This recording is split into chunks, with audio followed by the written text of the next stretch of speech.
Assalamualaikum warahmatullahi wabarakatuh. A'udzubillahi minasyaitonirrajim. Bismillahirrahmanirrahim.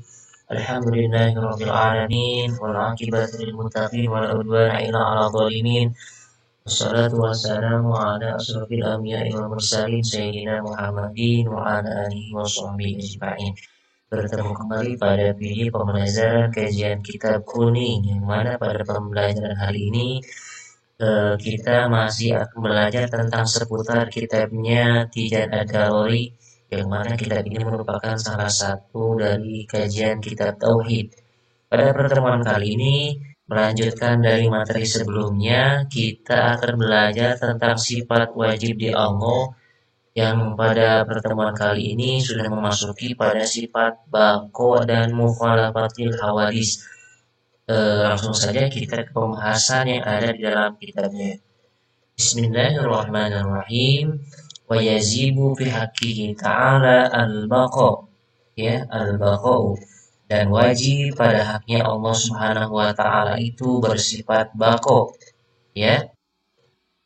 Baqo itu artinya adalah kekal, ya, kekal abadi. Kemudian kalau kita lanjutkan bagaimana cara membacanya, wa ma'nahu, dan maknanya ataupun artinya, annahu ta'ala, sesungguhnya Allah Subhanahu wa taala itu la akhir lahu, ya, tidak ada akhir baginya, ya. Kemudian wadiduhu, dan lawannya ataupun kebalikannya sifat baqo itu adalah al-fana, ya. Fana itu artinya rusak, ya.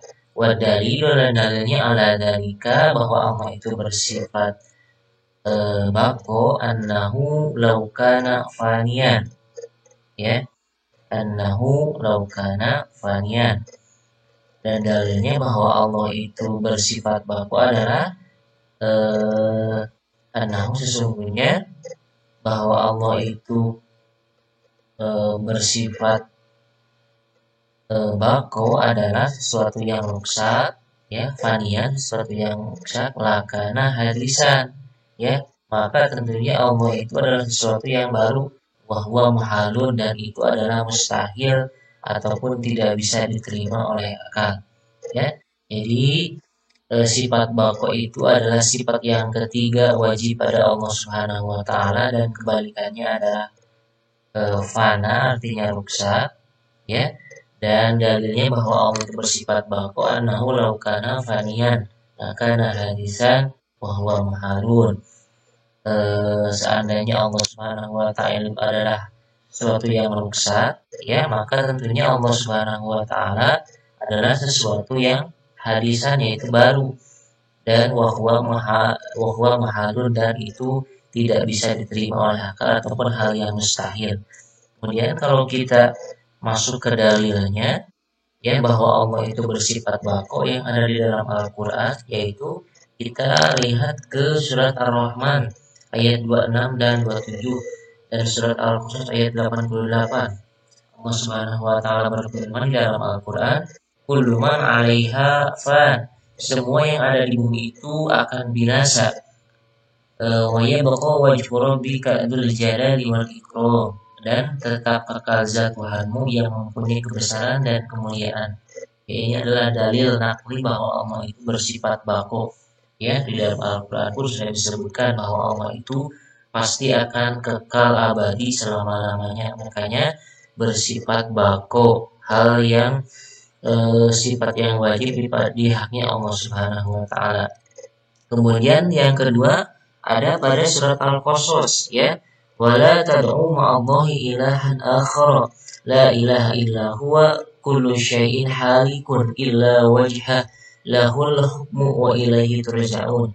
Bahwasanya kata Allah, janganlah kamu sembah di samping menyembah Allah Tuhan apapun yang lain, tidak ada Tuhan yang berhak disembah melainkan Dia. Tiap-tiap sesuatu pasti binasa kecuali Allah Subhanahu wa taala, ya. Kullu syai'in halikun illa wajhahu lahul hukmu wa ilaihi turja'un. Baginya lah segala penentuan dan hanya kepadanya lah kamu dikembalikan. Ini adalah dalil bahwa Allah itu bersifat bako yang ada di dalam Al-Quran, pada surat Ar-Rahman dan surat Al-Qasas.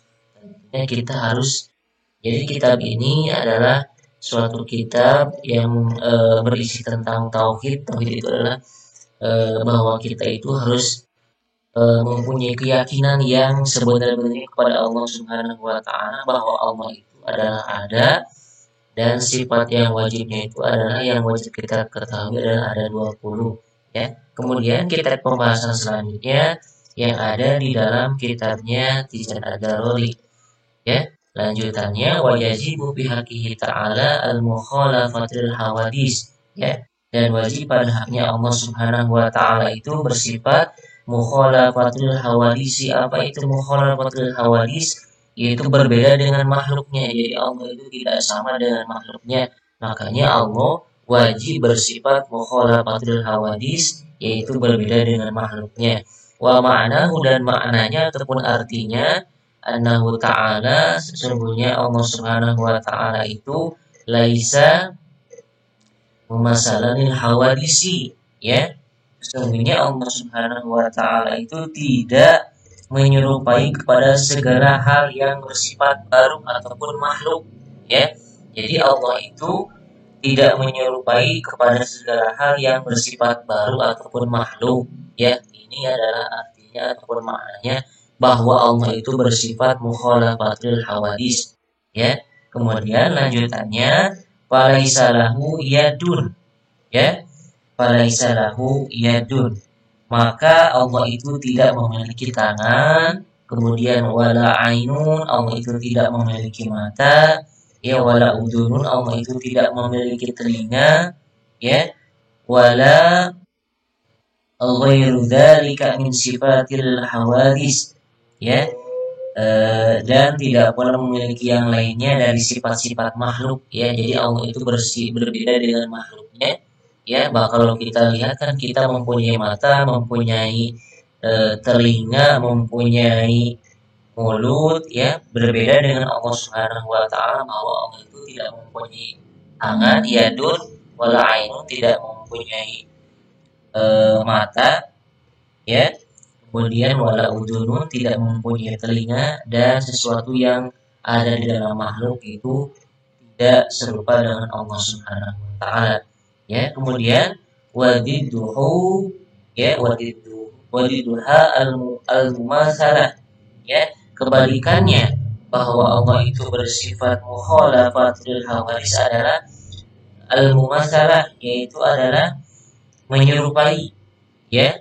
Wadalilu, dan dalilnya ala dalika, bahwa Allah itu bersifat mukhalafatul hawadis, yaitu annahu laukana, ya, annahu laukana mumatsalan lil hawadisi lakana hadisan wa huwa muhalun.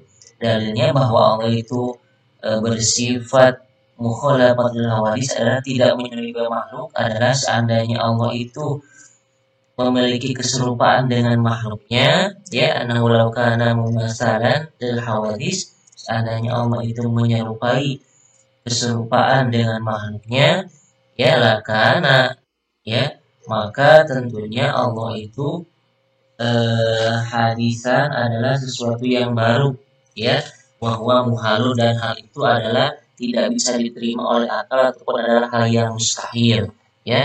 Kemudian kalau kita pelajari di dalam Al-Quran, dalil Allah itu bersifat mukhalafatul hawadis itu kita bisa lihat di dalam surat Al-Ikhlas ayat keempat, dan di dalam di dalam surat Asy-Syu'ara, ya, ayat 11. Kata Allah Subhanahu wa taala, wa lam yakul lahu kufuwan ahad, dan tidak ada seorang pun yang setara dengan dia, ya. Ini dalil bahwa Allah itu bersifat mukhalafatul hawadis. Kemudian di dalam surat Asy-Syu'ara juga sama dijelaskan, kata Allah, ya. Di sini dijelaskan, fatirus samawati wal ard ja'ala lakum min anfusikum azwaja wa minal an'ami azwaja yadhruukum fi laisa kamitslihi syai'un wa huwas samiul basir. Ya, mohon maaf ini tulisannya tadi kepotong, ya. Tidak ke bawah ataupun tidak terketik, ya. dia